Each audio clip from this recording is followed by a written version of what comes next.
கர்த்தருக்கு ஸ்தோத்திரம். இந்த நாளிலும் நம்ம ஒரு வேத பகுதியை தியானிக்கப் போகிறோம். லூக்கா 18வது அதிகாரம் 10 முதல் 14வது வசனம் வரைக்கும். 2 மனுஷர் ஜெபம் பண்ணும்படி தேவாலயத்துக்கு போனார்கள். ஒருவன் பரிசேயன், மற்றவன் ஆயக்காரன். பரிசேயன் நின்று, தேவனே, நான் பரிகாரர், அநியாயக்காரர், விபச்சாரக்காரர் ஆகிய மற்ற மனுஷரைப் போலவும் இந்த ஆயக்காரனைப் போலவும் இராததனால் உம்மை ஸ்தோத்தரிக்கிறேன். வாரத்தில் 2 தரம் உபவாசிக்கிறேன். என் சம்பாத்தியத்தையெல்லாம் தசம்பாகம் செலுத்தி வருகிறேன் என்று தனக்குள்ளே ஜெபம் பண்ணினான். ஆயக்காரன் தூரத்திலே நின்று தன் கண்களையும் வானத்துக்கு ஏறெடுக்க துணியாமல் தன் மார்பிலே அடித்து கொண்டு, தேவனே, பாவியாகி என்மேல் கிருபையாயிரும் என்றான்.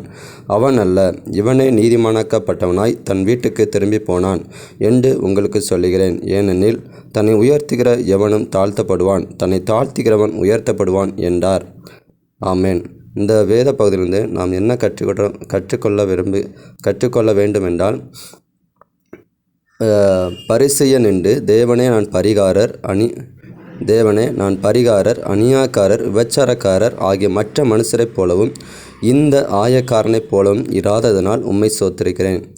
அப்படியானால் அவன் சொல்லுகிறது உண்மைதான். அவன் பொய் சொல்லலை. தேவனுடைய ஆலயத்தில் நின்று அவன் பொய் சொல்லலை, உண்மையாக சொல்கிறான். ஆனாலும் அவன் தன்னை பெருமையாக நினைக்கிறான். ஆனால் ஆயக்காரனோ அப்படியல்ல, தூரத்திலே நின்று தன் கண்களையும் வானத்துக்கு ஏறெடுக்க துணியாமல் தன் மார்பிலே அடித்து கொண்டு, தேவனே, பாவியாக என்மேல் கிருபையாயிரும் என்றான். தன்னை மிகவும் தாழ்த்தி தூரத்திலே நின்று தன் கண்களை வானத்துக்கு ஏறெடுக்க துணியாமல் தூரத்திலே நின்று பாவியாகி என்மேல் கிருபையாயிரும் என்று தன்னை தாழ்த்தி ஜெபம் பண்ணுகிறான். அவன் அல்ல, இவனே நீதிமானாக்கப்பட்டவனாய் தன் வீட்டுக்கு திரும்பி போனான் என்று உங்களுக்கு சொல்லுகிறேன். ஏனெனில் தன்னை உயர்த்துகிற எவனும் தாழ்த்தப்படுவான், தன்னை தாழ்த்துகிறவன் உயர்த்தப்படுவான் என்றார். இந்த 14வது வசனத்திலிருந்து நாம் என்ன கற்றுக்கொள்ள வேண்டுமென்றால், அவன் அல்ல, இவனே. நம்ம தூரத்தில் நிற்கிற பார்த்து அதோ நிற்கிறான் அப்படின்னு சொல்லுவோம். பக்கத்தில் இருக்கிறவனை பார்த்து இதோ பக்கத்தில் நிற்கிறான் அப்படின்னு சொல்லுவோம்.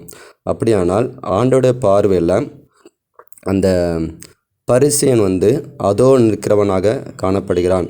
தூரத்தில் நிற்கிற ஆயக்காரனோ இதோ நிற்கிறவராக கர்த்தருடைய பார்வையில் தெரிகிறது. அப்படியானால் பரிசேயன் ஆலயத்துக்கு பலிபீடத்துக்கு அருகில் நின்றவனாய் இருந்தும் அவன் ஆண்டோடைய பார்வையில் தூரத்திலே நிற்கிறவனாக தெரிகிறான்.